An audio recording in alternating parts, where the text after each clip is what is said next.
Salut, c'est Ben et bienvenue dans cette vidéo où nous allons apprendre à utiliser webfluid.js. Webfluid.js est une librairie qui nous permettra d'interagir avec la blockchain Ethereum. D'un côté, nous réaliserons le back-end avec Solidity et d'un autre, nous créerons le front-end avec HTML, CSS et JavaScript. Webfluid est une librairie JavaScript qui permet de communiquer avec le contrat intelligent que nous écrirons en Solidity. Avec Webfluid, nous allons interagir avec la blockchain en écrivant du code qui lit et écrit des données dans la blockchain à l'aide de contrats intelligents. Alors, comment fait-on pour installer Webfluid? Premièrement, il faudra que vous ayez Node.js installé. Donc là, vous allez vous rendre sur nodejs.org et vous allez prendre cette version à l'heure où j'écris. Alors prenez toujours la version LTS. Donc si dans l'avenir vous regardez la vidéo et que c'est passé à une autre version, pas de souci, ça fonctionnera toujours. Il n'y aura pas de problème ici. Donc vous allez télécharger ça. Alors pour les gens qui ont déjà installé Node.js, je vous conseille de continuer cette vidéo même si vous l'avez déjà installé parce qu'il y a un élément important qu'il faut cocher dans l'installation de Node.js. Alors regardons ça. Donc au niveau de l'installation de Node.js, ici, on va aller sur Next.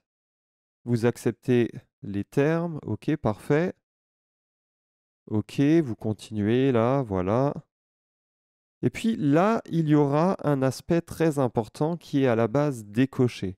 Il faudra ici cocher cette case. OK? Et ensuite, vous ferez Next et puis vous installerez Node.js.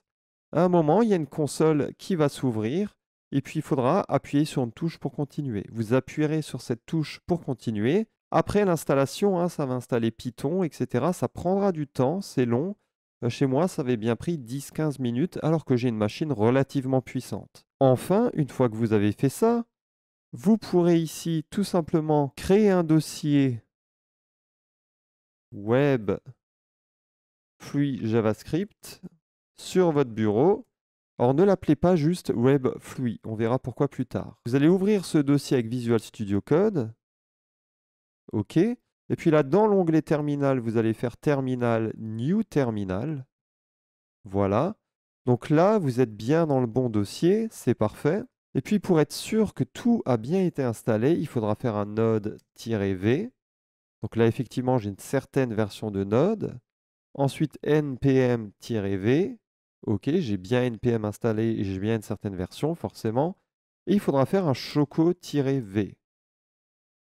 Si effectivement, alors qu'importe la version, ça n'a pas besoin d'être les mêmes que les miennes, vous inquiétez pas. Mais le principe de base ici, c'est qu'il doit absolument vous indiquer la version pour Node, npm et choco. On se retrouve dans la prochaine vidéo où nous allons utiliser Webfluid pour interagir avec la blockchain Ethereum directement. C'est parti!